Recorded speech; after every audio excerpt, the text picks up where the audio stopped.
Hi everyone! Lag BaOmer is coming up, which according to tradition is the anniversary of the death of Rabbi Shimon Bar Yochai, a Talmudic sage from the 2nd century.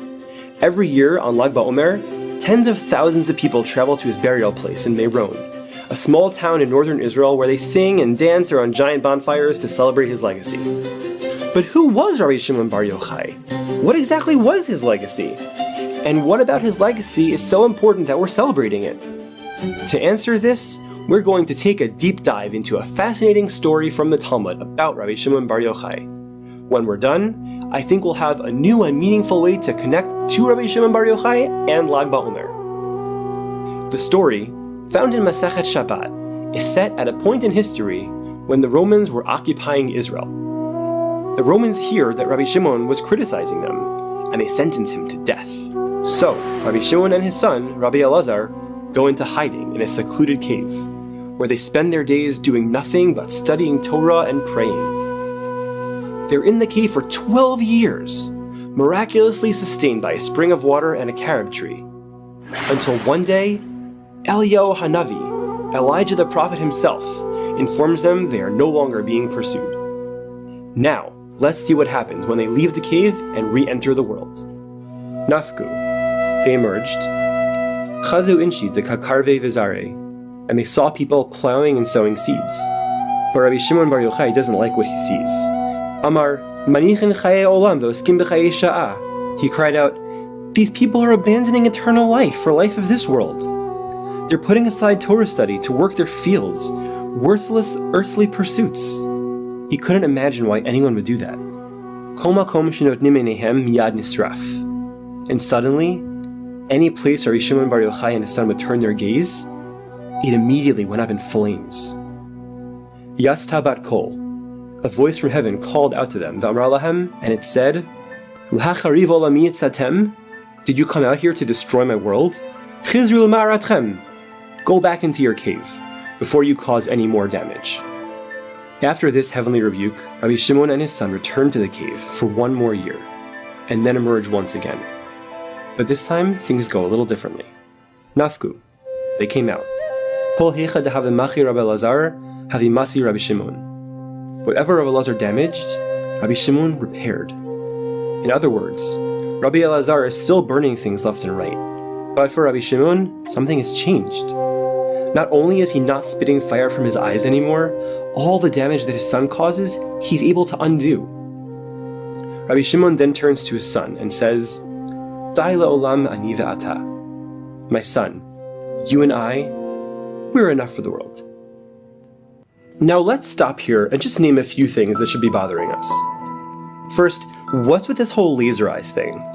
You study Torah for a bunch of years and then, boom, you become a Marvel superhero? I mean, I'm no Rabbi Shimon, but I spent some time in yeshiva and all I got was a bad back. Also, why did they go on this rampage of destruction, and what changed for Rabbi Shimon the second time around? One day he's a human flamethrower, and a year later he's a peacemaker. What happened? And whatever it was, it seems to have something to do with that cryptic statement, you and I are enough for the world. Enough for what? How are we supposed to understand that? We're not ready to answer these questions just yet. Let's finish the story and bear our questions in mind as we see how it all gets resolved. V'hadei panya demale Shabta. One Friday afternoon, as the sun was setting and Shabbat was arriving, Chazu hahu saba.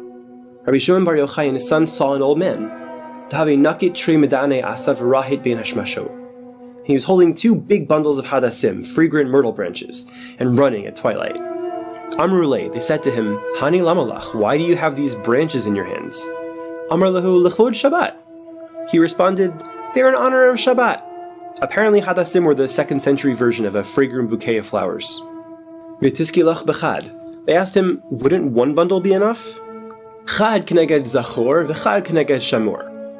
The old man explained, one bundle corresponds to zachor, the commandment to remember Shabbat, and the other to shamor, the commandment to guard Shabbat. In other words, he seems to be saying that since the Bible uses two different words when it commands us to observe Shabbat, it deserves a double honor.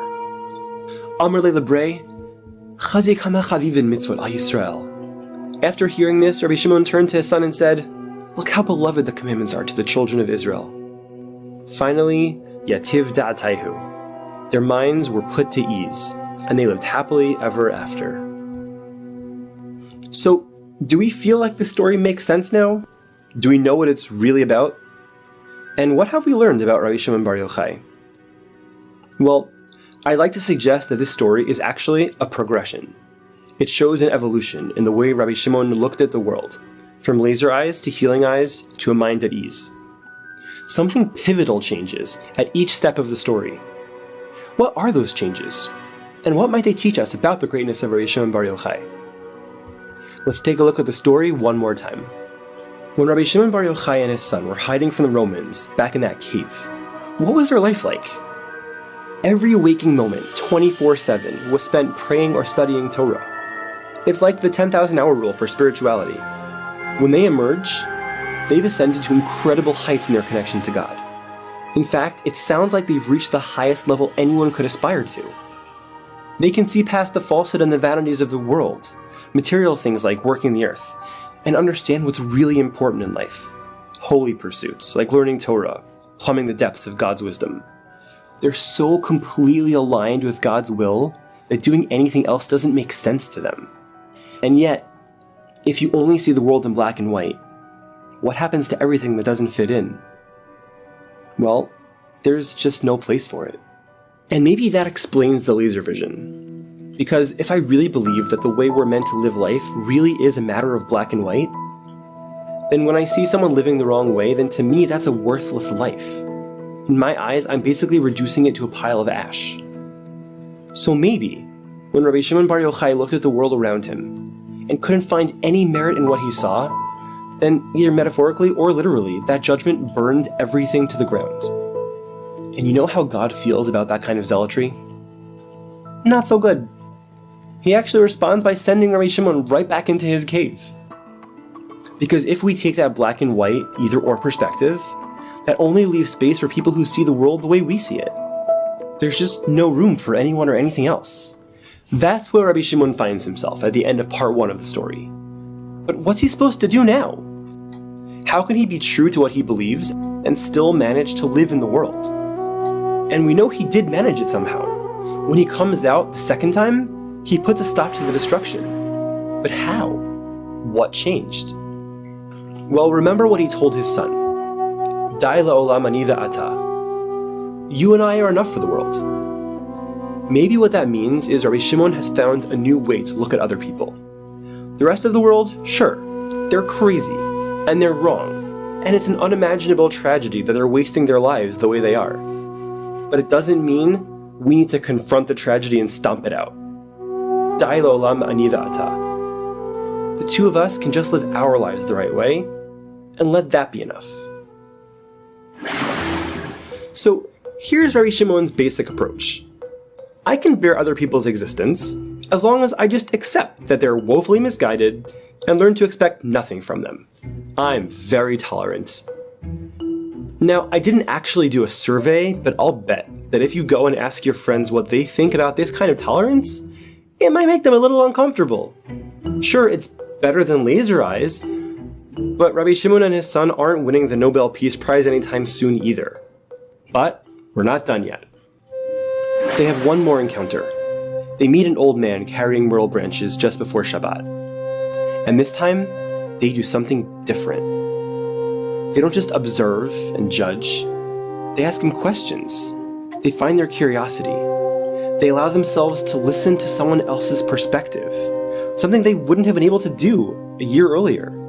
And when they finally did, they found they could actually admire and appreciate someone who serves God differently. Other Jews also love God's commandments. Maybe they don't connect to God by spending all their time learning Torah. Maybe they connect to Him when they're in a field by cutting branches in His honor. But even if they go about their lives differently, they're still coming from the same good place we are. And now we understand the greatness of Rabbi Shimon Bar Yochai. He was a man with incredible Torah knowledge, extreme devotion, and intense clarity. And he was a man who evolved to appreciate the beauty of other people's efforts to do the right thing. Think about how this applies to us.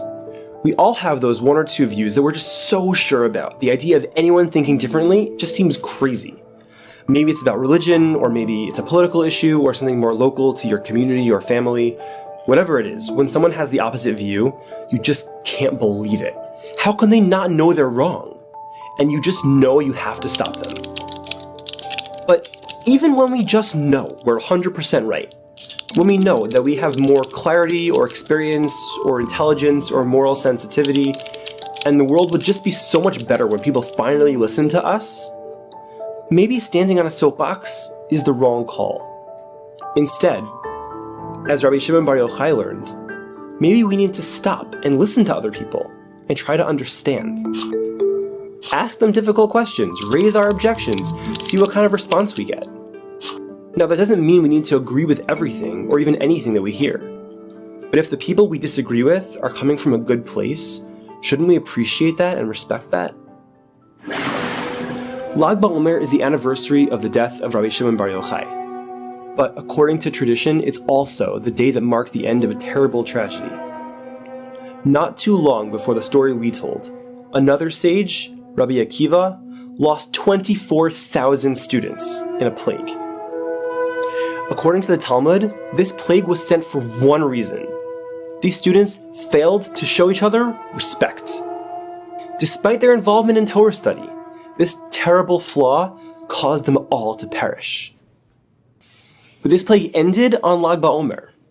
And what better way to emerge from this period than to celebrate the legacy of Rabbi Shimon Bar Yochai, the man who learned how to respect others, even when they viewed the world in a radically different way. If you see that old man running down the street, carrying his 2 bundles of myrtle instead of studying Torah, whoever that man is for you, will you crusade against him? Will you ignore him? Or will you ask him to explain and listen? Happy Lag BaOmer.